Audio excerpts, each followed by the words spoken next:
Dude, you're controlling like 1, 2, 3, 4, 5, 6, 7, 8, 9 different devices right now. No wonder I get a little overwhelmed. There's 9 devices in this room. This is how my head feels all the time. This is my brain. I don't know how you do this. Oh, I didn't change the title. That would help. We're not talking camel fat or function. Oh, jeez. We're talking, what do we call this one? What do we say? Calculated? Calculated killer, Jake Bush.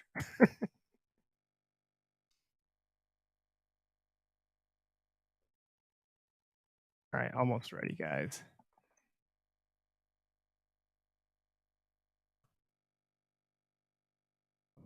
I don't know if it's going to update on there or not, but I can always fix it retroactively. So I have no doubt. Okay, I think. Okay, there's that. Here's this. Ready to rock? Yeah. This is the Okayest Hunter podcast. Never pass on shooter bucks, because that's just meat in the freezer. It's your tag, you hunt how you want. This is Okayest Hunter.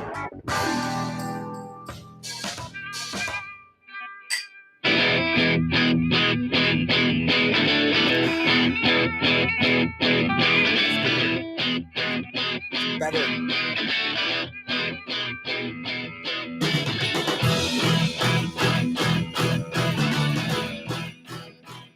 Wow, man. The drop time really is better in studio. As soon as you walk through that door, just changes things. It's ready. It's just ready to hit you. It's that cat pee lingering in the air. Gives you that extra acidity. So, weird story about cat pee, and I don't know, I don't think this is actually what it is, but our house is close to like the little local community park, which is up on the hill, but like to get there, we can either take a shortcut through the woods or we walk down our hill on the sidewalk and then up the following hill takes us to the park. There's this one house that's on the way up the hill that every time I walk by, I get hit with like an interesting aroma. It kind of smells like cat piss. Windex. But there's also like a weird tree in their yard. So I'm like, every time I go by, I'm like sniffing around. I'm like, is it the tree? It's all your cats is walking there over to their all house. of my cats are going and pissing on their tree? Like, what's going on here? Very interesting. Oh, that's funny. That is, yeah. Dude, I did clean the litter boxes yesterday night and prep for garbage day, which is Tuesday. So I'm like, I usually have like a weekly cadence where I'm cleaning this thing. So it shouldn't be that. And then I run the ozone unit afterwards. I got the scent things going. Litter box? Yeah. I don't know. I think it does something. I mean, definitely it kills scent. Well, there was a spot in our basement in the back room where the cats had like smelled something and then peed there. And like that smell like forever got in my brain. You know what I mean? Then you like think you smell it all over. And I ran a little like one of those cheap Amazon ozone things over it. Yep. But like in my brain, I can still smell it, but no one else can smell it. So I think it's just a problem with me. Have a thing. Usually when you guys come down, I'm like, does it smell down here? And you guys are like, no. I'm like, no, it stinks. See, I have the same thing. Like, I think it stinks. No one else thinks it stinks. Well, we're brought to you by Half Rack. Cat pee specialist. If I can like find a way to do some ridiculous opening topic and then Rick roll into Half Rack every time, I think that's like a pretty memorable outcome. It makes you very happy. Yeah. Boy, oh boy. Their meat lug's coming out soon. My son is like a meat lug. I want to put him in that, take photos and be like, here's the meat lug. I am actually, now that we're thinking about doing Illinois early season hunt. Oh yeah. Like I want to put the meat lug to use because that is going to be something I'm definitely going to need to handle is if we get one early season. And you could use any cooler, but that one is called the meat lug. It would be dedicated for your meat. And the size of it, the nature of it, the soft cool, the sealing capability, all that stuff seems just like a great choice. Yeah. Then you don't got to tell your wife, oh, I use that cooler for the meat, and then like not tell her, but actually like slip up at some point or leave a bear meat rotting in your closet. Leave a bear head in your cooler for a month. You got a lot of hate on social for that one. Who forgets about a bear? Well, life happens. I did. It was my fault. I take the blame. Anyway, half-rack, half-rack.com. Use code OHP and save yourself, I think, was it 15% off over there? Yeah, something like that. We'll save the we have a guest today. He's in the background, so we'll bring him on in a minute. But so we'll skip past Latitude. We'll come back to Latitude. Spartan Forge, SpartanForge.ai, code OHP, 20% off your annual membership, but it is free to try it out. The granularity, the detail, the constant releasing of new features and updates on there. Very nimble, very agile, very quick, very practical. I was just looking at my house the other day, and I see my playground. I see all the stuff. Like, it's just crazy how The dead you can grass from the drought, like it's all there. Yeah, honestly, is my lawn yellow? Well, that's because that's what's happening. So you want real-time data in an area. You want as close to boots on the ground as you can get before you put your boots on the ground. Like, that is it. 100%. I don't know. So that's that. And could belabor that point all day. Bill might be listening to this episode. I'm not sure. He's a pretty busy dude. Method archery. I got to fling some arrows over the weekend. I took my kids to the archery shop, brought my new Bear Legend XR with my new Method arrows. These ones actually say Method on them. All my other ones say Vector before they had their name change. I'm still rocking the Vectors. And it did pretty good. Like, I'm happy, but I need to practice. I need to just get comfortable. I think my comparison or analogy that I gave you is, it's like if I'm driving an old pickup truck, that steering wheel has play in it before the truck will even like switch lanes. And then you get in like a sports car and you touch the wheel to scratch your back and the whole car like jerks. Like, that's how it feels to me. Yeah, you just got to iron out some bumps and figure it, Yeah. You guys will be getting along. I got to get the seat to the right position, make sure the rear mirror's in the right spot, and get comfortable. And then I can, If you need help with the height, yeah, let me know. Yeah, we'll just skyrocket you to the ceiling. Go Wild, they just partnered with Go Ruck, and I don't know if anyone knows this, but Go Wild has their own camouflage pattern. And so they did a collaboration with Go Ruck where it's their camo, like the Go Wild camo design on a Go Ruck, what is it, bag, the GR1. So in the Go Wild camo. So it's not live just yet. It'll be live tomorrow. So we're a little ahead of time. But I was asking those guys, like, hey, what's new? What can I talk about? So we have this, but it'll be ready tomorrow. So obviously most people listen to this like Wednesday morning. So if you're wanting to check that out, it looks pretty awesome. Looking at a picture of it that they sent me, it's honestly pretty cool. And I was talking to Greg Tubbs. He's traveling for work right now, so he's not in studio. He has been wanting to do rucking because he, like, running isn't going to be a speed with his knees and whatnot. So he's like, man, I can just ruck. And that's a great way to like stay in shape. It's awesome. AJ damn it, I'm going to mess up his last name again. Kazmierek. You have a hard last name if you're listening. I don't want to hear it. A lot of vowels stacked weirdly with letters at the end of the alphabet. He just did a video about rucking and then shooting. So he would do like a walk around the block, shoot his bow, walk around the block, shoot his bow. And he's like, after like the third one of those, he's like, I'm having to breathe pretty deep now, and it's getting a little bit trickier. So I think that's a kind of a cool way to, if anyone's trying to like stay fit or prep or whatever. Heck yeah. I don't know. I've never done it. I did that last year before, like, I hadn't been running. Like, this year I'm doing a little bit better. You're doing awesome with the running, but I'm doing a little bit better with running, preparing myself and just being in shape in general. But last year, like a month before the season, I got it's a LL Bean backpack. It's just got a whole bunch of straps on the back. I actually use it when I go look for moose sheds. Oh, because you can strap stuff to it, but you can also just strap whatever the heck you got laying around that's heavy, like a sandbag. Yeah, so I threw that on there, and I did a couple hikes. We got a bunch of hills by the house. I would just do a couple hikes, rucking around. Yeah, you got some good hills. I don't think we have much of. I got a couple maybe. Fairly flat. Anyway, here. Yeah, very flat. Yeah.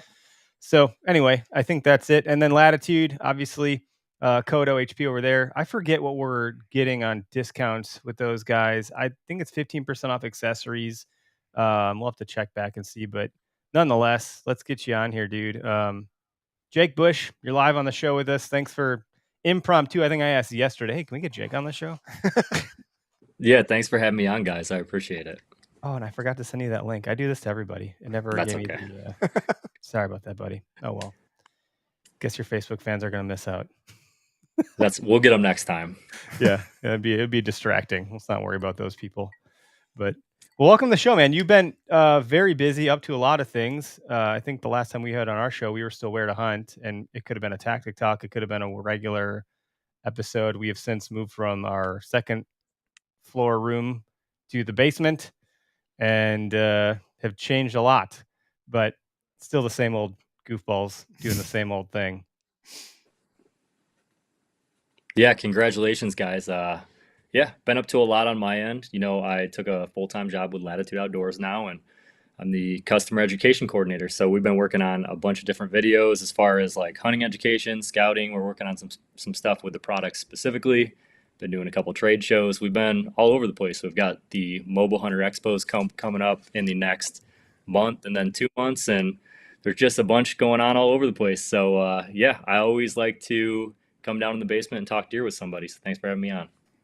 Yeah, you're doing your own podcast with those guys, the In Sessions, which I've been listening to. Derek's been listening to. I've heard them all, and man, I got to tell you, some of the YouTube stuff, I haven't been able to dive into some of your videos as much as I have the podcast. I've been driving like crazy lately, just running everywhere. So the podcast I've been able to tune into, but I've got some acquaintances and friends who are pretty serious hunters and enjoy the tactical information.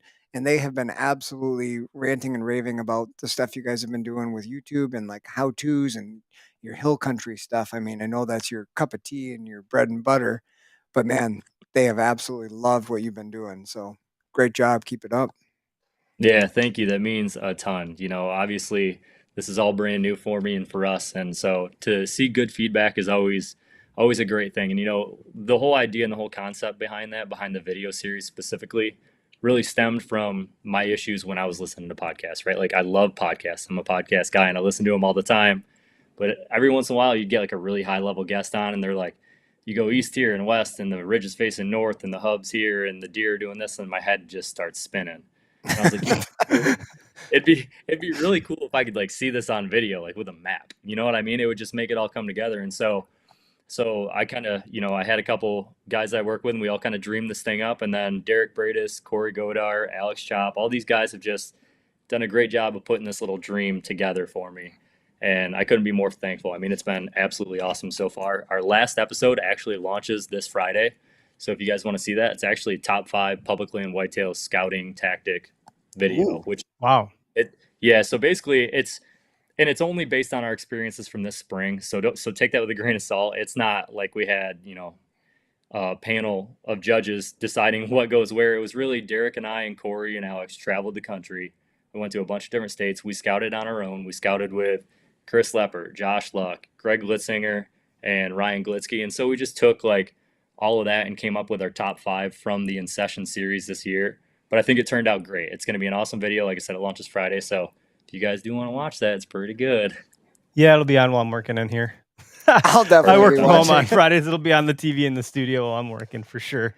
That's one of those where, man, there was just listening to the podcast part, man. There's so many things that a person can just relate to, and I hope I'm not giving like in your top 5 or whatever. But one of the things, I think it was you and Alex and all the guys that like you had just done a scouting mission and you were talking about it in one of your podcasts, episode 3 or 4 or whatever.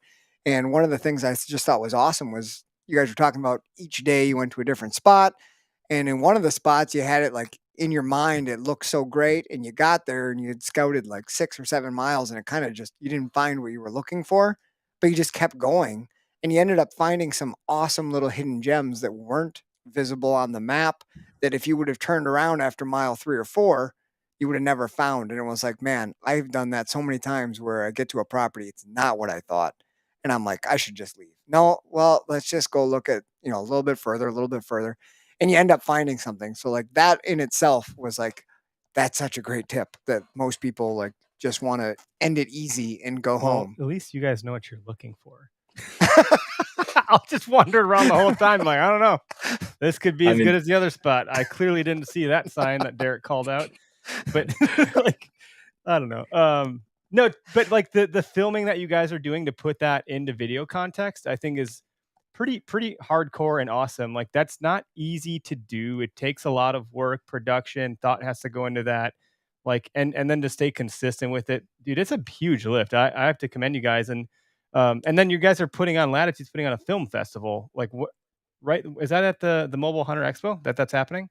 Yeah, so that'll be the Kalamazoo Expo in Michigan, late July, and we're actually still taking entries for that. So if anybody listening to this wants to submit a video for the Film Fest, there's some awesome prizes attached to that whole Film Fest. So we would appreciate any sort of videos that we can get. We're going to do a review of them and come up with like a certain amount to actually launch at the Film Fest, but it should be a great time. So if you guys want to launch a video, we would greatly appreciate that.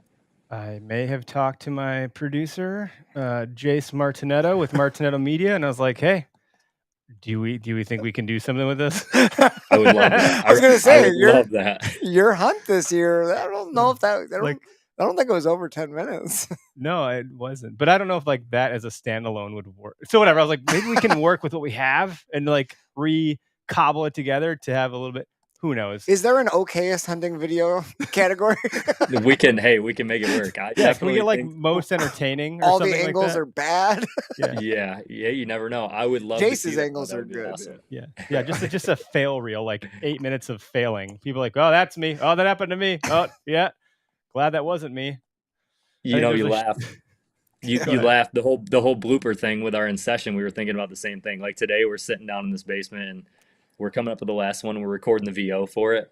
And I must have done 150 takes on that VO for the outro. Perfect. And Derek's standing in the corner and I can keep seeing his eyes peeking at me. And every time he does, I just lose it. So like I made him leave the room. Like he had to leave for but yeah, we got bloopers on bloopers, so we would appreciate it. It would be awesome. That's a fun one. Yeah, definitely be different. I always try to do different, not better. Like I'm not going to do a better hunt than someone or like a more cinematic something, but I'm like, could do something different. Yeah. That's for sure. Yeah. When we were doing like, when I first, so 2013 was when I started podcasting. It's when we like had the inception of where to hunt. And I remember doing the VO for that. And I had my buddy there with me and I was doing, should I say welcome to the or welcome to the? And like I didn't, and then I couldn't remember what we decided when he hit the record button. I was like, "Welcome to the," and I was like, "Was I supposed to say the or the?" So I was like, "Welcome to the fuck." Like he's like, "We're rolling with that, man. That's got to be it." That's perfect. When recording lights go on, whether video or audio, like stuff just hits a little weird sometimes. You know, armpits start to sweat a little bit. Yeah, it's awkward. Yeah, yep, no doubt. You just got to roll with it. Just keep on rolling.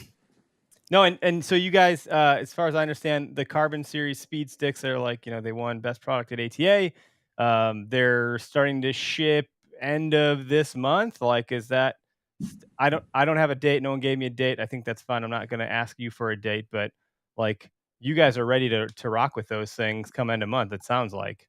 Yeah, we are, and it will be the end of June, and then it's gonna obviously go out into like mid-July-ish a little bit, just depending on order numbers. But yeah, we're really excited for those. So I've had them on and off for a while, and I've been testing them, and I've personally loved them. I'm really excited about it. They pack amazing. They're really light. They stick to the tree great. The attachment method to me is like nothing I've ever used before. I came from a cam buckle. I've tried rope mods, but this thing is just slick. It's so easy. But in the back of my head through all of that, I'm thinking like it's a very biased opinion from me, right? Like yes, I want the best gear. And that's kind of what led me to work with Latitude to begin with. Like I really love their saddles. I love their accessories. Their ropes have been awesome. I always really liked their branding and how clean everything was. But this opinion on the sticks to me, I was like, I'm taking it with a grain of salt for myself because I'm probably a little bit biased. But I was at TAC this last week, and being at TAC, seeing these sticks in the hands of hundreds of different people that were, really using the sticks well. And, we have the trees set up there, so we get people that come up and they tear them down, they set them back up. They're jumping up and down on these things, and they are amazing. They held up great. Basically, every person that I talked to loved them. So I'm really excited to get them in the hands of the masses and just see how people take them. I think it's going to be awesome. I think they're going to be a great addition to anybody's setup. That's got to be a really good feeling when you like the product, but you're working for the company, so I see the bias side of it. But then to see it in the hands of like the everyday people who are there and to know that it is as exciting and cool as you thought it was, that's great. Yeah, you got to believe in it yourself. Otherwise, you wouldn't have done it. Like you wouldn't be doing it if you weren't already a believer. And you're like, well, I'm really glad this product doesn't suck. This kicks ass. I can get behind this. This is great. I don't have to use this for the camera and then switch to my actual stuff. Like you can use it for real. But the no metal thing, I think, is really kind of cool. Like you guys have done such a good job, or Latitude's done such a good job with like reducing any sort of noise on their systems. So I think that's just really cool. I'm excited to see what you guys continue to do to innovate, because as we've talked about on this podcast openly, like innovation's hard when everyone's doing it, and they've been doing it for a while now. Like it's like, any joker can go up on to the golf course and start knocking balls on a fairway or on a driver. But then you start to like fine tune things and get to the putting green, and it's like, well, now hold on a second. That's not so easy. It's like Happy Gilmore. Most people are Happy Gilmore, and then everyone else trying to do micro movements and fine tune adjustments. This is a terrible analogy. Like someone put me out of my misery here. I love it. But yeah, and I will say that it's really nice working with a bunch of guys that just are very creative and their minds are always at work. Like there's no shut off switch for us. And I talk about this all the time. Like I'll text Alex. I was texting Alex 5 minutes ago, and Derek left my house a half hour ago, and I was like, we're always talking to each other. And the really nice thing about Latitude and the guys that are like specifically our engineers in the background are, if you have a crazy idea or a wild idea and you pitch it to them, they're going to do whatever they can to try to figure out how to make that come to life. And I think that's where a lot of these ideas and this innovation's born from. And so I'm really excited for the future. I think there's going to be a lot of big things coming from Latitude in the future. Yeah, I have to believe so. Like no one has whispered a word of this to me. I'm not saying this is the thing that's on the horizon or not, but like I could almost envision, and let's maybe pitch this to the engineers and see what they have to say. But like, all right, I'm perked up. What do you got? What do you got here, Eric? we talk about like reducing metal noise, and like there's magnets in the saddles, and like it's all this mesh, and then you come up with these carbon series speed sticks, this proprietary carbon fiber plastic blend, or what it's aerospace stuff. And like, when are we gonna get a platform that doesn't make any metal noise? Yep. So I'll refer these guys to the podcast and let them listen to you. You just pitched it for them. So there we go. Like I want it to be just as effective as anything else, but like I don't want it to make noise. Let's just take metal out of the equation completely. Is that safe? I have no idea if that can hold up, because I'm sure there's a lot of like OSHA safety guideline regulations you have to meet. Like you have to be 10x or something times the actual weight it could hold or whatever. So yeah. Anyway, I'll stop talking. I'm no engineer for products. I think the only product we have is a buck grunt tube that Matt made for us.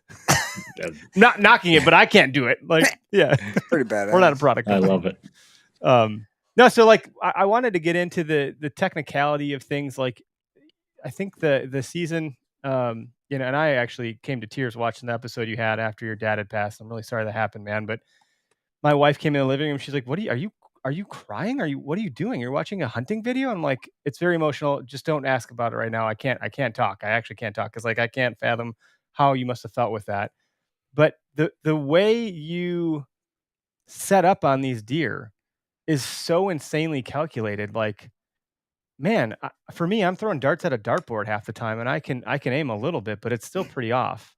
And I'll get lucky and hit the triple 20 every now and again, like this buck on the wall. But by and large, like you're aiming for triple 20s and you're hitting them. Like, how are you distilling that much information to know I need to take this travel corridor at this time and getting this tree on this day? Like, you've got it dialed in. And I think I'll stop talking and get to the question here, but to kind of lay it up a little bit more, last year you mentioned like you're in the woods 300 days out of the season, whether that's scouting and or hunting. And like, I think last year was 70 days or something like that from what I maybe listened to.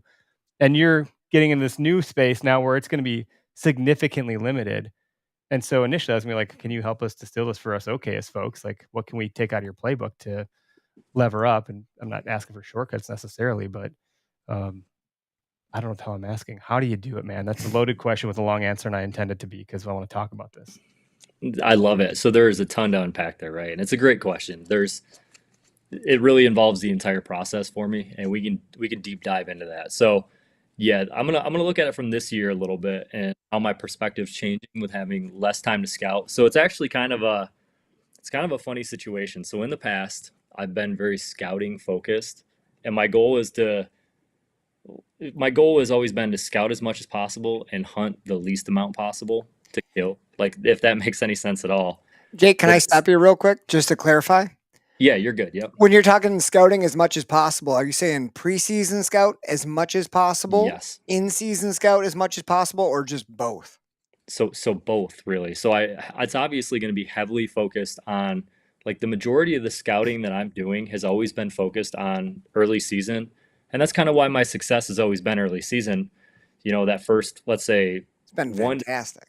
1 to 10 days, right? Like, I have a 1 to 10 day period where I feel very dangerous, but we've seen twice now in the last 4 years where I get out of that 10-day window and I struggle really bad. I ended up getting lucky and filling my tag mid-November in 2020, but last year I just couldn't put it together. And I think that has a lot to do with the fact that I'm very hyper focused on the early season thing, and like that's my bread and butter, and that's what I really love to do. So I'm very like preseason scouting focused throughout the year, and I mean, I'll get to the point where I'll even take vacation to scout at times because I feel that confident that if I find the right thing, I'll be where I need to be come the opener, and I can just be extremely efficient and go in and, calculate it and try to make that kill.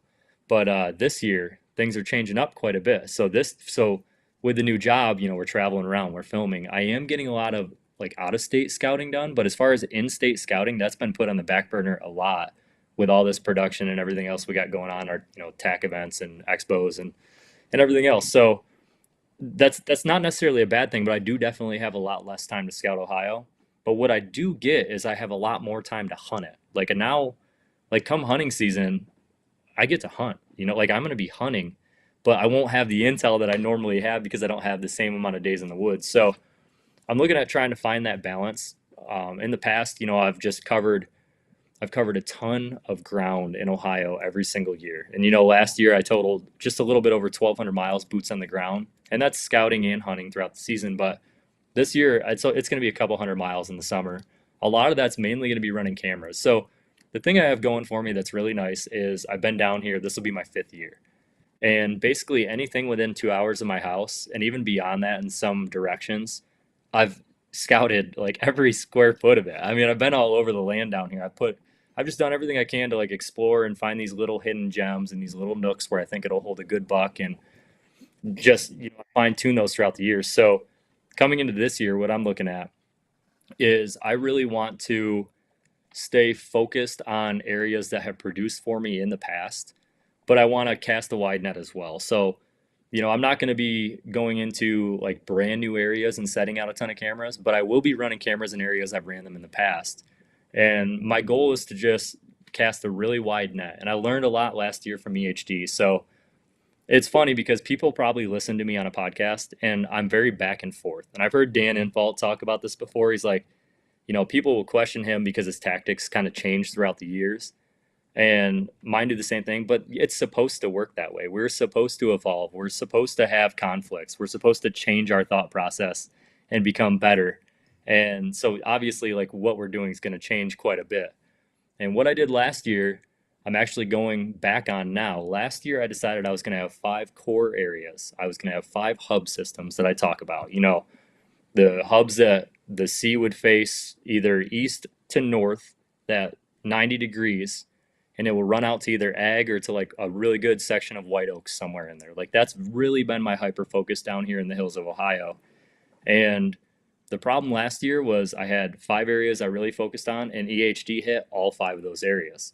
So I go pull my cameras in September when I always do, and I don't have any deer above a 3-year-old to chase. And there's nothing wrong with killing a 3-year-old, but for my own journey and what I'm looking for, I just want to let those 3-year-olds try to get to the next level if I can and be a little smarter. And I just love that chase. Like I really enjoy that chase. So for me, it was just, I want to find a little bit older buck. Like that's all I wanted at the end of the day. And if I would have casted a wide net like I've done in the past, both in New York and in Ohio, I would have had deer to chase, just plain and simple. I would have found deer, but I didn't cast that wide net, and it really came back to bite me. And it took me, 60 days in season. It took me all the way to January to even find a target to go after. And by that time, they're starting to shed out and everything else.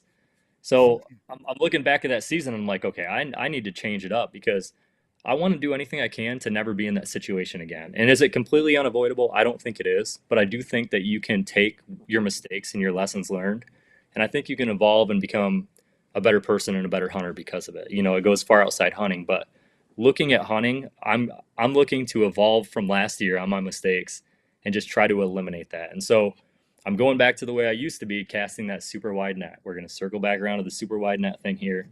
And I'm just going to, like I said, I'm going to run a bunch of cameras in different systems. And I'm really just going to try to locate good deer. And then I'm going to try to kill them off of what I know and how I think they're going to be in that area. And that's going to come down to a lot of the scouting that I've done in the past. I have, like when I go into an area and I scout, I find all the bedding and I find all the food and I find the hub scrapes and everything else, right? But it's really a matter of putting that together. For me, it's saying bedding area A is going to be active when food source A is actually hot, like a white oak flat dropping. But in a lot of those areas, and this is where I think a lot of people get it wrong, those areas might only be active for 7 days. right? So or even a lot, less. or even less. So I think a lot of people go into these systems and they're really excited about it, and they find a bedding area with hair in the beds, and they find rubs, and they find scrapes, and they find a white oak flat, and they put all their eggs in that basket. Well, the white oak flat isn't hot that year, and they don't even use the bedding area. And so I think like the big thing that we need to do is we need to get in these systems and dissect them down to, okay, bedding area A is food source A. If that's active, this area is active. If bedding area B, if food source B is active, they're going to be bedded over here. They might not be bedded over in bedding area A anymore. So you need to be able to navigate that. And I think that's where you start getting into the fine details, is like when you can go in the woods and you can really start to dissect what bedding area they're in based off the active food source at the time. That's when I think you become really efficient early season. And that's, for a long time I didn't know that this is something that I focused on so heavily, but I would say I'm like, everybody calls me a bed guy, but I would say that I'm 90% a food guy. I've throughout my hunting journey, I've been more focused on the food source and then targeting a deer based on that food source than I have been about any bedding area. Do I know where the beds are at? Absolutely. I need to, because I'm setting up really close to them, but I'm not even looking at that bedding area if the food source isn't hot. You know what I mean? So I feel like that's the fundamentals of where this whole thing starts. I mean, obviously, this is your observation of yourself, so you're probably correct. But I couldn't agree more.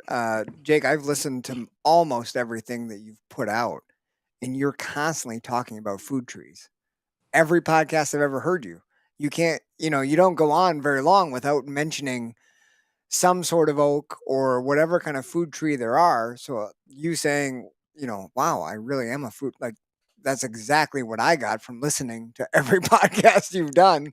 And you're basically just hunting how food relates to where you think the deer are bedding, right? Like, you're not hunting bedding. You find systems that work in your favor to intercept deer moving to food. And Yeah, and and you're great at that. That's what you do. Like, you found a system that works. You've manipulated it in such a way to make it work for you in those first 10 days of season. That's just wildly efficient. Well, my thing is like, to just add some color to this from the idiot's perspective, is like, how, like, I'm making a lot of assumptions and I'm making estimated guesses, and I'm probably more I'm far like 90% in the camp of where you're headed. Where like, I think even on our OKS Hunter show that we put out on YouTube and Carbon TV, I think Derek Jace had asked you and Greg, what's Eric's biggest issue, and like Derek had answered like, Eric just hasn't had time to scout. Like, so you're going in blind. I didn't have any intel, no trail cams, like nothing. I'm just picking spots and throwing sits because I'm like, I'll be damned if I don't go hunting. Yeah. I'm gonna hunt. What am I gonna get into? I have no idea. And so, this idea of like bedding area A, food source A, bedding area B, food source B, if this is active, that's an active area. Are you how are you confirming or affirming that? So my issue is, as a hunter, and I've said this out loud several times, is that I might be making the right moves, but I would never have the confirmation or affirmation to know that it's been validated unless I've had eyes on bucks. So it's one of that's that picture that you see, like the guy digging underground, and then the one turns back, and then the other digs, but he's like right there about to break through. Like, I never get to break through unless I see a deer and get to kill it. Like, so I've gotten, I think, I'm better at that, but I like, how do you know, is there a buck in that area? How are you validating that? And then B, what advice do you have for people that aren't as confident, that haven't had that much time in the woods collectively, to feel that confidence that, like, I talked to Derek and he just knows he'll speed scout a property and like, nope, not holding bucks out. I'm like, man, how did you figure that out? My cousin, same way. Whitetail adrenaline guys, same way. Hunting public, similar. Like, you look at some of these folks like yourself and those others that I listed, and it's just this confidence in playing the chess game. So I'm asking a couple questions. Are you like, do you have trail cams out where you're like, oh, there is inventory here. This is the buck that I want. There is one in that area. Or like, how are you doing that? yeah, so that's a great question. And to break it down, I think the thing that I do down here well is like I hyper focus on one specific thing, right? Like for me, it's a hub system. I'm not spending a ton of time way up on the ridges. I'm not spending a ton of time in like long ridges. Like I'm really trying to find these very diverse, very, very like terrain based systems that just hold a lot of bedding opportunity. If they have clear cuts, that adds to it. If they have a bunch of different food sources around, it adds to it. If it's hard to access, even better. If it's a swampy bottom, even better. Like I can pool all these things together, and that's what I'm really trying to focus on. And for me, yes. So when I get in a hub system, like I feel like the best way to become a very efficient hunter is you have two options, right? You can either focus on a little bit of everything and be a jack of all trades, which is great. That's very important. Or you can take the approach like I have and you get really good at one thing, but you're missing a bunch of holes in your game later down the road. And so like that's me. Like on the surface, I probably look like I'm a very well-rounded hunter to a lot of people, but like I can tell you I'm not. I'm missing a lot of what I should be doing. And it's really showcased like during the rut. Like I struggle more than just about anybody that I know during the rut. Like I cannot find deer. I can't get on deer. I really have a hard time. Late season, it kind of gets back into that same early season thing. But like the time when a lot of people are really successful and love being in the woods, I hate being in the woods the first 3 weeks of November. I would just rather not even take my bow and go scout, to be honest with you. It's just, I mean, at least from a weather standpoint, I couldn't disagree more. yeah. I want to contrast early season mosquitoes to late season, like your mid-season November. No, that's interesting. But like, can you go back real quick and can you define what you're classifying as a hub system? Because on the recent podcast, I think it was 7, with Ryan, you talked about a micro hub. I'm like, shit, I don't even know what a hub is. Like, I've heard Derek talk about rub clusters. I actually think Tony Peterson talked about it when we had him on too. I don't know if he called it the same thing. He did. Okay. So like I'm picking up these really fun new concepts. So like let's add another one to my list of things I can consider for this season. What are you you talked about this diverse habitat, and you talked about the horseshoe of the hub facing like a certain direction, northeast or whatever you had said there. So like, can you just explain that real quick for the listeners and me? Yep. So I am going to do a little shameless plug here. And if anybody really wants a good visual representation with maps, the Latitude in Session videos showcase this a lot. And it was actually one of the reasons that we came up with that. It was exactly because of this question, because it's a very hard thing to explain, right? But like the best way to do it is I can tell you like, put your hand up like a C, right? And then you can see that there's an opening this way. So this C, like where your fingers are, represent the way that the hills would be shaped. So I would have a main ridge, that's my hand. I would have a sub ridge as my thumb and a sub ridge as my pointer. And those are going to be the bedding points. Now, any little sub bedding points I can get in here, add to it. Like I have spots where there's, like within the C, there's 15 or 20 different points that jut out. So for, 270 degrees of the wind direction for a leeward bedded buck, he can bed somewhere up here and have a wind advantage and have a sight advantage. That reminds me a lot of, I took sailing lessons a long time ago, and there's something called a point of sail. And people don't understand that when you're sailing, you don't have to just have the wind to your back. Like you can hit the wind and get the wind to fill your sail. Same idea. Every way except for directly in, which is luffing.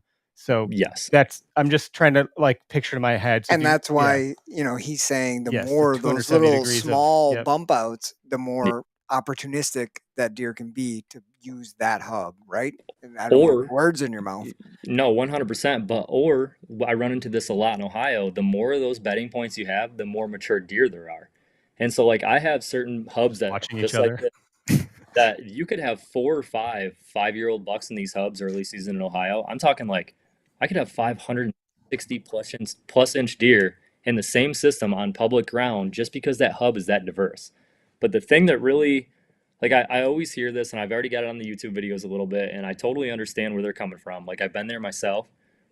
Everybody talks about getting busted down in these hubs, right? Because the wind directions, we're going down a rabbit hole. I'm going to circle back to the camera thing, I promise you. But that's cool. That's cool. Everybody's talking about like the wind swirling down there, but the thing that I've learned is you have an opening here, right? Like the sea faces this way.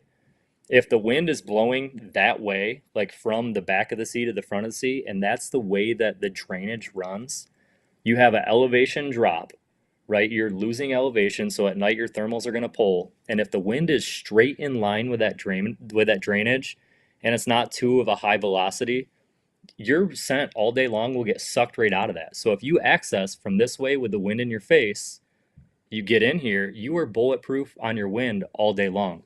Now, where people get in trouble is if they have a crosswind. So as soon as you have a crosswind blowing like this, it swirls like crazy in those hubs because the wind hits the hills have thermals. It creates just this washing machine down there. So like that's the big thing. I hear people hunting hubs and getting winded a lot. I'm like, you got to hunt them on the day where the wind is blowing directly out the drainage or at least very close to really have a high probability of success in there. Otherwise, you're probably going to get blown out. And I've done it myself. So what I do is I find them for every direction. If you find one for a south wind, for a north wind, for an east wind, for a west wind, you have somewhere to hunt all the time. So like I would say that the predominant prevailing wind in Ohio is going to be west or south, right? So the majority of the hubs I'm finding, we get back to this east or north thing, are draining out to either the north or to the east in that 90-degree area. So that's my number one focus, but I always have to have backup plans. And I do this a lot when I go out of state. I make sure I have a hub system scouted with cameras in it for every wind direction, because I would hate to go to Kentucky, right? Like let's go to Kentucky on a 4-day trip, and I've scouted these hubs that face to the north for a south wind, and I get there and I have a north wind the whole time. Well, I can't hunt that hub system now because my wind's going to be blowing right to the bedded deer. So like having all of these played out in your head and having backup plans for all those wind directions is huge. Now, where I get into actually running cameras in these areas is I'll like if you find a hub like that, the majority of the time there is going to be some sort of scrape in there, and typically it's going to be down low where all those trails converge. It's just like a rut convergence, like you have the hub of the wheel. So down there, if there isn't a scrape, I'll create a hub scrape. But a lot of times there's already a good like beat down scrape with tons of licking branches. The dirt's scraped out from years and years and years of use, and I'll run a camera down there. And I put one out in June of 2019 when I moved here, and I checked that camera in July, and I had over $15 on that camera in a month. Like just different deer using that system, they all walk by that camera. So wow, if you want to collect your inventory throughout the summer, that's a great way to do it, is run it on those hub scrapes. And we get into a bunch of things there, right? Like we can go down 5-hour conversation on this, but when you like what I do as far as my cameras is I put them out in like right now, June, early July, get them all out in the woods, and then I let them soak. I let them soak until the month of September. We open up at the end of September. So I start checking my worst cameras first, like the first week of September. And as we get closer to the opener, I wait to check them. And I'll check my best cameras, or like where I think the biggest deer is going to be last, like within like 3 to 5 days of season. The reason I'm doing that brings me all the way back to your question about verifying food sources. And I'm doing that because when I'm in there checking that camera, I'm also verifying the food sources that day. So I'm only going in there and intruding one time. So that's my thought process. And the reason why I wait to check those cameras until September, this is a huge detail. This is one of the most important things with hill country is a lot of these systems that aren't extremely diverse. Like if you don't have a bunch of clear cuts in there and it's really mature timber and it's just like oaks in there, there's not going to be a lot of deer in there if there's an ag field close by in the summertime. So if you run cameras in there and you pull them in August before the deer shift back into the big woods, you're going to check that camera and be like, I don't even have a deer on it. This spot's junk. But if you would have let those cameras soak another week, those deer are going to shift back into the hardwoods on those white oaks, and it's loaded with deer. So I've actually made that mistake quite a bit myself, and I've learned my lesson where the cameras need to soak until the shift. Like I anticipate the acorn shift every year. That's crazy. That's one of those things that I would not get the deer, and I would just, like you said, I wouldn't even realize I was making the mistake. And I think that's probably a lot of hunters like, oh, no deer. Like I've done my homework. There's no inventory here, writing it off. And you think maybe you're doing great. And it's like, it's hard to even have that much awareness to know that you have potentially made a mistake by checking too soon. Like, this is what I mean when I talk to guys like you and Derek and others that are like these killers. You guys are in tune at such a level that it's like hard for I've explained this as like a professor in college being, too damn smart to be teaching. Not to say that that's what's happening here, but sometimes people are so good at their craft. You're aware of things that like I can't even begin to fully understand until you get those experience points under your belt. Well, I've seen it in a couple different ways, and exactly what Jake is talking about too, where like I've been with friends who have hung cameras on like a rub line, right? Like there's big rub line from the last year, and sometimes it's not food related, but it's just cover related here in Wisconsin, security cover related. So it's probably going to hold deer at some point during the fall. Like they're dealing with, they're bedding here because of security. But they hang it on a rub line. They're excited. We do like a spring scouting session. They hang the camera in June or July, and then check it before season. Well, there's nothing on it. Tore the camera down. Well, dude, they're not even rubbing yet. Like they're using that area obviously during the fall. Once they've shed their velvet, once the transition has happened, you can't judge summer pictures, what's going to happen in the fall. Just like he's saying, Jake really focuses on these food sources, especially with oaks. Like if the deer are hitting a hot oak, like it's going to happen quick within days. So his theory of like doing it in a few days before you're going to hunt is excellent. And that's why like a lot of the cameras I hang are like where I can hang and then I have a tree already planned to hunt within 30 yards of that camera. So I know if I check that camera on my way in and there's something good, I have a spot that I can already set up and hunt in. It's all that like matter of time, that most recent information that makes the biggest difference. Yeah, the timing of information and intel, like you're talking about rub line historically, this is rub line, so I'm gonna hang camera there, nothing happens. You're like, well, that's because we're not using it. Derek at one point had mentioned, I think you had done some videos for our YouTube, and you were talking about the age of rubs, which is very apparent. Like, but it wasn't an occurring thought. Like the information's there, but I'm not seeing the message. Yeah. And I'm like, oh, so you're like this rub was probably made in September. This one's probably made in October. This one's made in November. And then you're like, well, if this is hot in September, then I would look at this area for a September hunt, not a November hunt. And the November hunt where I would always just be like, oh, that's a fresh rub. This looks good. I want to do this. That's different intel. It's telling you a different message about what's happening at a different point in time. This is like, man, this stuff is that's why I love deer hunting, because it's endless. The things that you can learn and apply. And Bill was just texting me, and he was talking about their LiDAR feature. And I'm not going to try to go define what LiDAR means, other than it's terrain features, but naked. It strips out any of the vegetation, any of that satellite imagery, and it gets you this crystal clear image in 3D of those ridges. So when you're talking about that sea, and that what Jake was mentioning off of the sea, it becomes much more apparent, right? Yeah, I'm going to share my screen and Jake probably uses that, I would imagine. For anybody viewing right now, you can get a sense for it. I'm just sharing an Instagram post they have, but this is what I'm talking about. It's like, I say naked because it's like, reminds me like a naked cat or a naked rat. Just looks a little different than what we're used to seeing. I don't know of any other app that has this feature to do A, 3D, B LiDAR, and like the proximity of their topo lines are just ridiculous. And then you factor in the fact that you can like do that, my brain's shutting down for the day apparently in the middle of the podcast. you can do the time scrubbing to like, you can look at data from last week or last month or last season. So in terms of like crop rotation too, like was it corn last year? Well, not to be being this year, but you can go and validate that on Spartan Forge. But LiDAR is radar using light, is what Bill just texted me to save my ass. He's obviously listening. Probably Thanks, Bill. His face is to his palm and going, "Come on, Eric." But no, this is like really fun stuff, man. Like this is. So I'll let you go back to the camera. I want to hear the camera thing, but I just want to point out that even before the camera thing, so like the jump you're making right now, right, Eric? Is like it all relates to, and I mentioned this with Bo Martonic on East Meets West. Like there's two things great deer hunters do. They dedicate an immense amount of time and they become fanatical about one thing. Jake, with the last few seasons, however many days he's put in, is an immense, crazy amount of effort and miles. And every time you walk by a scrape or a rub, like it's building this catalog in your mind, whether you know it or not, like like all of that. And that's where like you haven't had the chance to just put in as much time as like some of these other people. And most people haven't.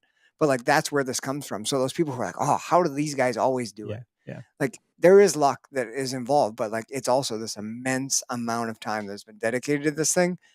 And then Jake has obviously like found this beautiful terrain system that is efficient in your trail cameras. Like running trail cameras here in Wisconsin, when he was talking about going back and forth between focusing on some like a couple really good areas versus widespread, like I've done that back and forth over the last 20 years to cast that wide net. And like sometimes I cast a wide net, but like if you're casting a wide net, 1 or 2 cameras per property, like you have to have a great spot to be able to pick up pictures. Mhm. Like if you don't have a great spot to hang a camera, you're not going to know what the heck is on there, whether you think you do or not. Like, so Jake has found a spot that not only is going to give him great pictures, that hub scrape, because all of those beds, the surrounding points, they're all going to come down and cross that spot. Like he mentioned at some point, he's got a great spot to collect pictures and collect inventory of that area. And then that translates directly into hunting that area as it correlates to a food source. So like his efficiency, he always talks about efficiency. He's found a spot that makes him super efficient in collecting pictures and in hunting. And he's just trying to replicate that as many times as he can. That's awesome. And like, that's my view of what Jake does and does really well. That's a great summation, Derek. Dude, good job. Like I just need this extra like talk to like really flesh it out in my mind. And is that helping or hurting? Yeah, I don't know. I'll have to listen to this episode again probably, but it's good. So Dan Infalt, you had mentioned him at one point. We had him on our podcast a long time ago back in the Where to Hunt days also, and I happen to see him in Fleet Farm every year for gun season in the same aisle, picking up whatever potato chips because he lives like not far. Also saw him at a Mexican restaurant, bought him a shot, and that didn't go well because he doesn't drink, and I didn't realize that, so I ended up taking an extra shot tequila. But so he at some point, and you know, like clearly he didn't invent this, but he talks about oxbows. So I'm going to give him the credit there for talking about oxbows. But oxbows are the same shape as this hub system you're talking about. It's a C, and an oxbow, the deer, even if it's a small oxbow or a large one, an oxbow is the bend in the river, and they tend to bed with their back to the like as close to the river as possible. So anything coming at them from the open part of the C shape, they can just jump in the water and back out because a lot of predators aren't going to jump in the water. So like it's just interesting that deer are using the C shape. I just connected this dot as you were talking about it, so I just felt compelled to talk about it. No, I think it's a great correlation. I've had a lot of success around water. That's been my jam right now. Like water has been really helpful for me. Yeah, and I think the biggest thing is whatever it is, whatever you have success with, just continue to build off that, right? And just continue to fine tune it and ask those questions why. And that's the only way you're going to build this confidence. You know, the second part of your question earlier was how do you build the confidence to go into some of these areas and just know you're in the right spot? And honestly, there's a couple different things there, but I would say the first thing is like we've already been talking about. It's by making those mistakes, by learning from those lessons, by staying open-minded enough to continue to learn and evolve, and not just thinking that you have everything figured out. You know, I'm listening to every hill country podcast I can to try to just get a little bit better. Like I'm made up with this stuff like you guys are and like a lot of your listeners are. So for me, it's like I want to make sure that I have the most amount of knowledge possible. I want to go and I want to try it.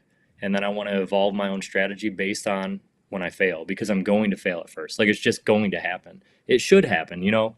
Maybe it doesn't every time, but I think that failure is always looked at in the hunting world as like this terrible thing, like this big blanket that gets pulled over you and like you failed for the season. Well, you know what? There's so much to take away from like my season last year, spending 70 days in the woods, failing 70 times.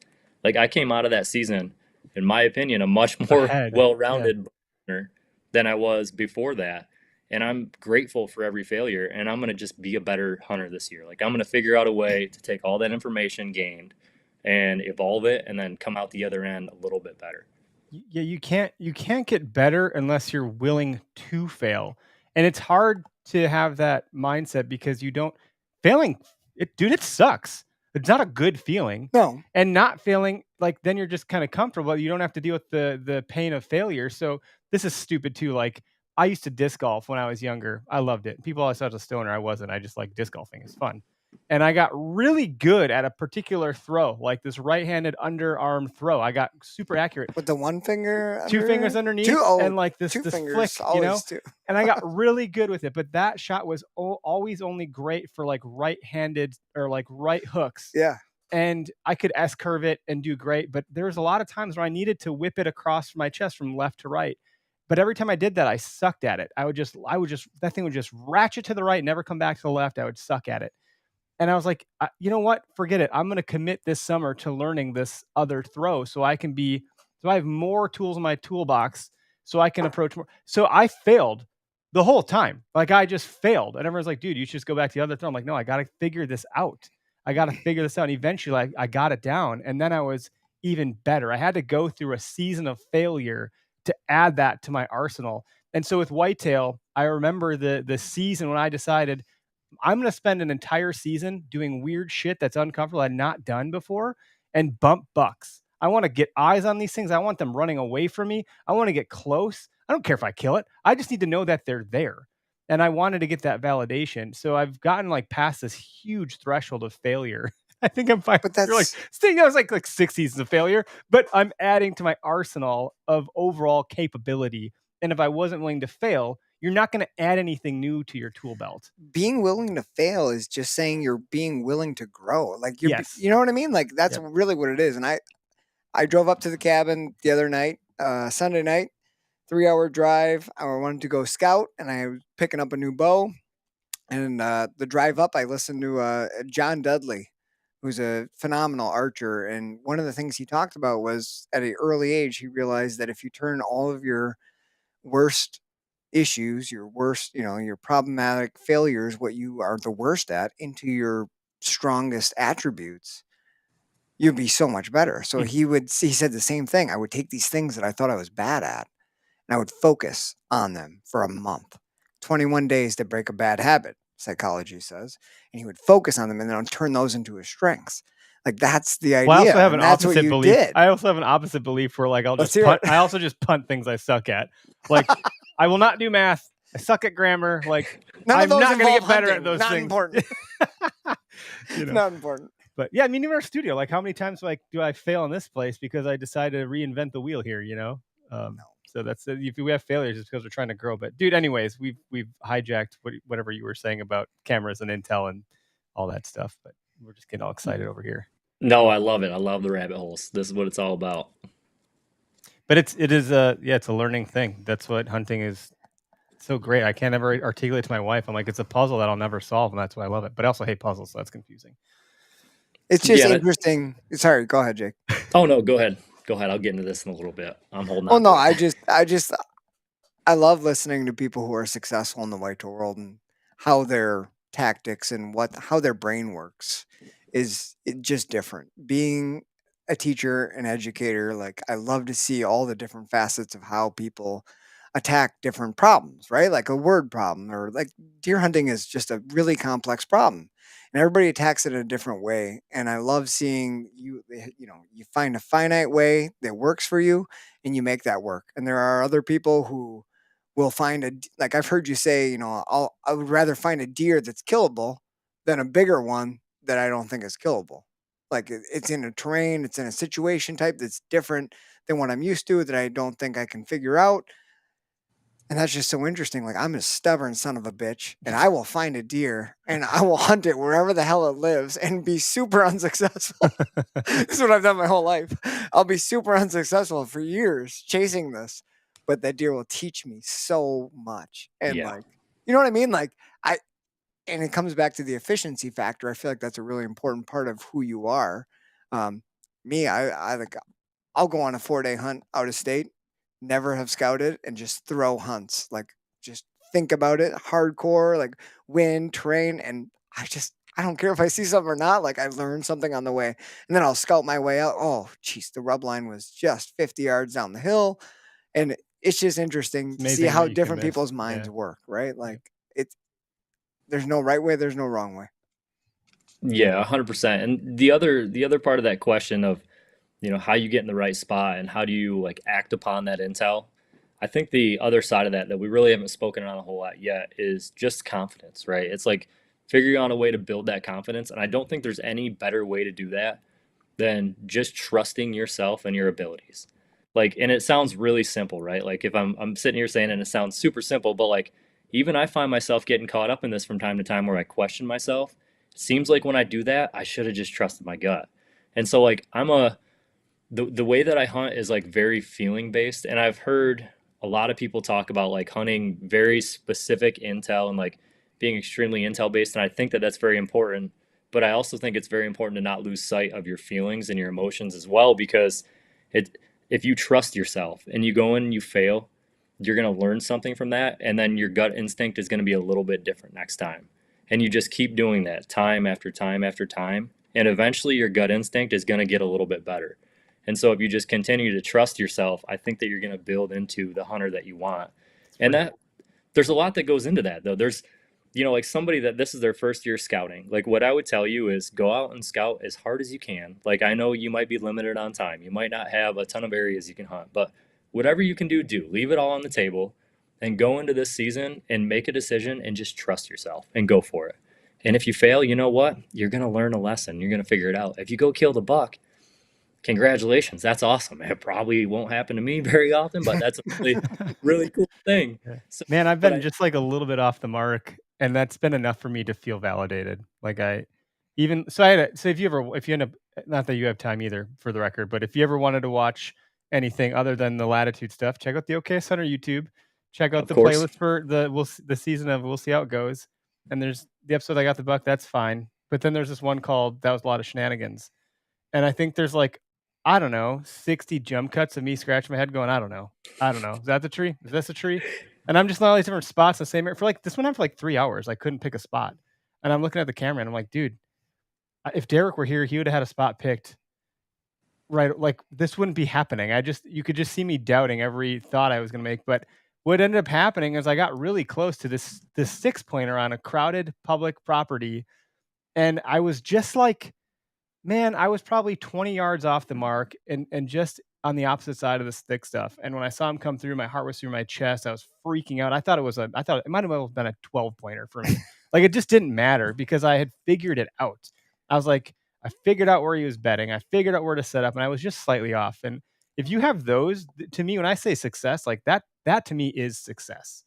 Getting the deer, yeah, that's successful. But like those other moments, there's other successful moments that happen that can help build you up as a deer hunter and build up that confidence. And like for me, last season was a pretty big deal for that, like making that happen, and then missing the deer because my bow broke. That was yeah, your peep sight snapped. But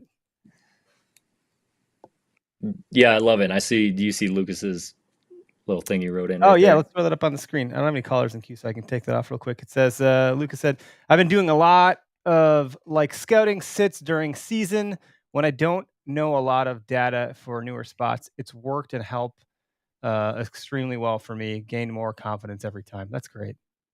Yeah, and I mean, I can like observation sits, right? Like I definitely utilize those. I probably utilize observation sits, like especially when I was in New York, more before season than I actually do in season. Where like just go out and sit on a field, the week leading up to season and just trying to glass deer, just like verifying where they're come out. And my buddy Ethan Eskew is really, really good at this. He does this in West Virginia a lot, where he'll go sit on the field edges and glass and glass and glass every night, and then opening day he goes in and he kills the buckies after him. Like, man, that's awesome. So yeah, the observation sets are huge, and then in-season scouting I think is extremely overlooked too.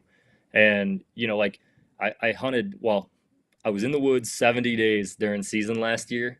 We've talked about that, but I don't think a lot of people know that I only took my bow probably like 15 to 20 times total. And I was only confident. I was confident less than 5 times. Like I took the jet sled to drag the deer out less than 5 times. But yeah, so like 50 of the times that I was in the woods in season, I didn't even carry a bow. And that to me is like my style of hunting, and what I like to get out of hunting is the chess match, like we talk about, right? Like I don't want to luck into a deer. I don't want to go out and just like randomly come across one. Like for me, what gets me going is knowing his move and going in there and capitalizing on it, and it actually happens. So for me, if I don't have the intel and the confidence that I need to think that that's going to happen, I'd rather just go out and scout. And so like to get into in-season scouting a little bit, what I did a lot last year is I was like I was rotating cameras. So I'd go into a new area, and this is just trying to locate a shooter, right? Because of the EHD thing. I'd go into a new area, drop a camera down or a couple cameras. I would go to the next area and check the ones I already had out. And then if they were good, I'd hunt somewhere in the area. If not, I would take them down. And then the next day I'd do the exact same thing. 3 to 4 days later, I'd revisit the ones that I put out on like that Wednesday. So I just had like this rotation of checking cameras and placing cameras, just trying to find deer. And there's a lot to be said about that. Like if I was after just a buck, like that's probably not what needs to happen. You can scout your way in and hunt a lot. I think you get into more of that when you're like after like at least some type of deer. And so, take that for what you will. Man, I love looking into deer. I've got a you were hunting a monster one down near here last season, and you were pretty hot to trot on that guy. Like you didn't luck into a deer, but you happened to set him a spot where you saw like deer that I would have happily killed, but you were like after something very different. Yeah, I had hung two cameras in the summer and got a picture of a very, very, very nice deer, and kind of focused my season and this season potentially toward that deer. But I kind of like to do that similarly. I just had a question for Jake here. This is totally selfish because it doesn't matter because I'm not hunting the same area as you. But so at some point during the season in your trail camera pulls, you had realized EHD had taken a major toll and like you were going to have, a hard time finding a deer to hunt.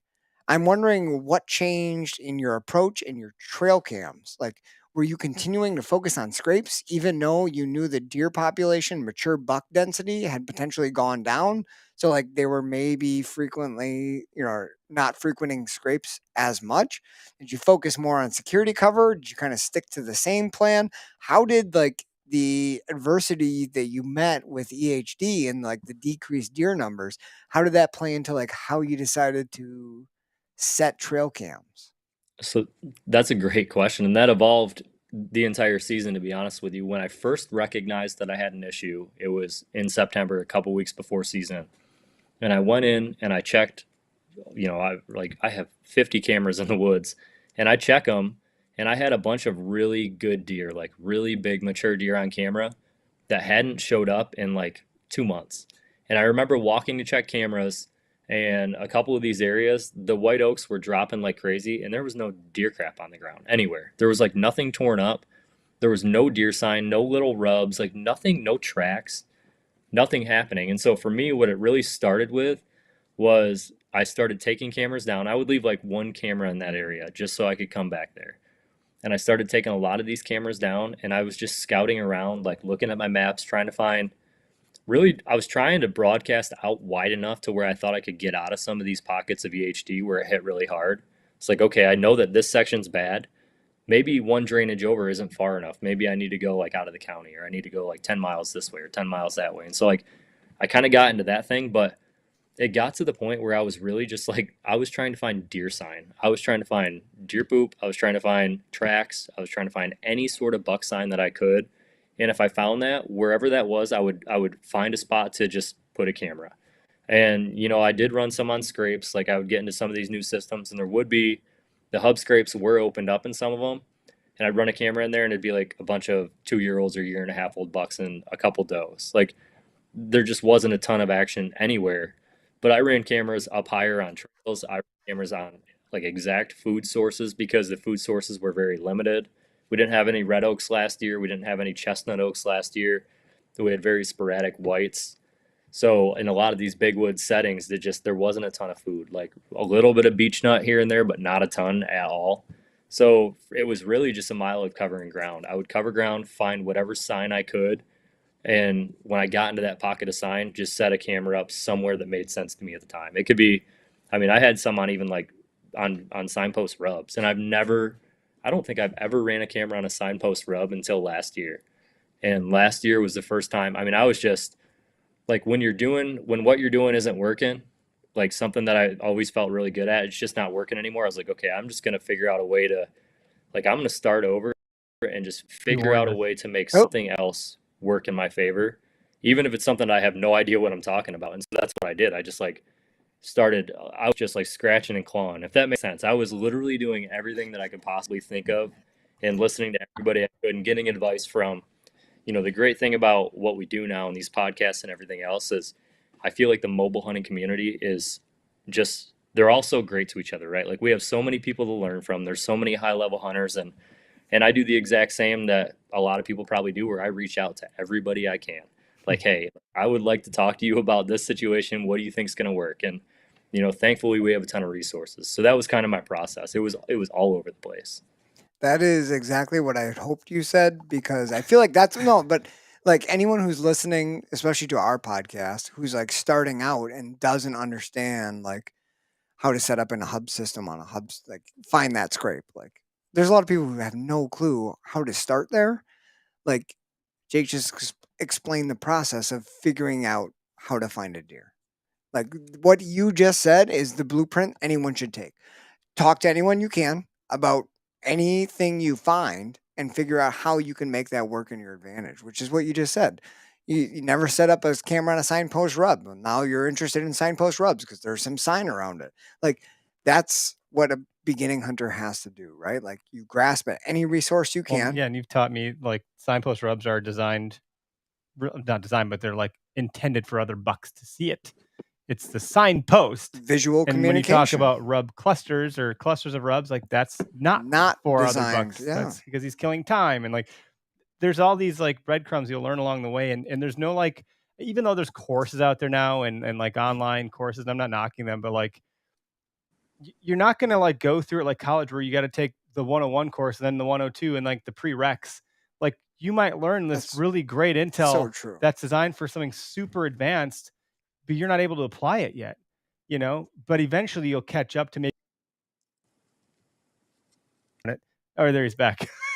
But that's where we've talked about this before, but that's where trail cams can be so important. Is like you don't have to understand it, but like you can get confidence from what you kind of know, or like attempt to get confidence by what, like hanging a trail cam where you really don't know what's going on. Yep. Hang a trail cam there, and then you'll see. And then you like, is there about, bucks like, there? Can yes or I no? get a buck in daylight? Is there a buck in daylight? Yeah. Is it a big? Like you can learn a lot, and that's where a lot of confidence can come from. Is like just understanding how they use those different areas. It's cool, and there's like studies out there that validate things. The MSU Deer Labs, the stuff with Spartan Forge is fantastic. So there's like the scientific stuff, the habitat stuff, the technical stuff, the tactical stuff, the strategy.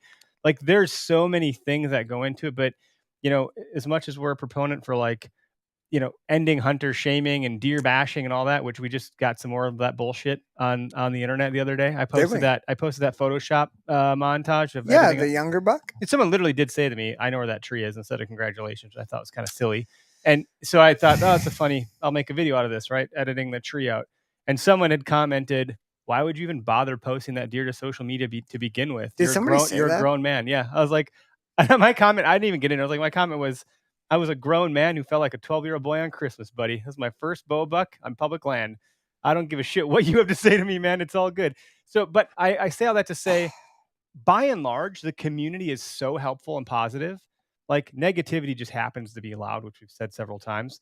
But the fact that you can phone a friend, like in these mobile hunting groups, I think they can get a bad reputation. You'll post something and people dogpile in a negative way. It's like they just start stomping someone, like the Jake's dude of the Tom that just got killed. Like I think certain Facebook groups do that. But there's a lot of people that are genuinely willing to be super helpful, and it's an abundant mindset or an abundance mindset. The guys that are really good at killing big deer have no concern about what you're going to do to impact their hunt. So they're willing to help. So like folks like you know, Greg Litzinger and Andy May, Johnny Stewart, Andy May, Tony Peterson, all of these guys are just ready to help you learn because they're not concerned that you're going to ruin it for them. Like they want to share the experience with you so you can experience what that feels like also. Like look at what Jake has done over the last few years with like describing his exact process. Literally, this is what works I do. Yeah. The best for him. He's explained it like a million times. That's like business. It's like, tell me what you did. Well, dude, what I did was at a different moment in time. You won't even understand the mechanics of it all. Like it's not literally going to work for you, but like you can learn from some things and apply it for how it will work for you and make it your own. It's all of these things are like analogous to all things in life. But hunters are very passionate, visceral people. Yeah, and contrary to popular belief, I think that there's, my opinion, of course, but I think that there's enough land out there to where we should be able to teach anybody anything they want to know and help them out, and we should be able to share the land. Like I don't deserve it any more than anybody else does.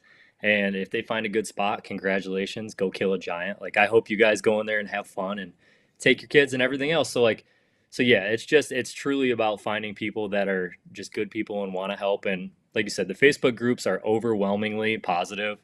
You'll have a bad egg or two in there, but you know what? There's a lot of good people. So I think that there's a lot of good in that. Yeah. Yeah, I think we could probably bring the plane in for a landing. We could talk. I can hear my kids rustling around. I must let the dogs loose. It sounds like a freaking train upstairs all of a sudden. Same here. I got one up there going crazy. Well, dude, thanks for taking time. I know you got your other podcast you're doing, so it meant a lot to us. So you're willing to take time out impromptu to jump on with us. It's been a while. It's good to talk with you. Anytime you're in Wisconsin, hit us up. You can come and drink some bourbon here in studio with us, or we have beer too. We just never really drink the beer. Yeah, of course, guys.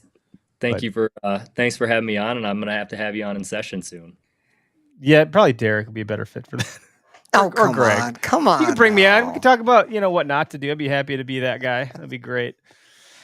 So it was great talking with you, buddy. We appreciate you, diving into stuff and looking at it from kind of our perspective of our podcast here, and just appreciate everything you've done. Yeah, and you're gonna be at that Mobile Hunter Expo?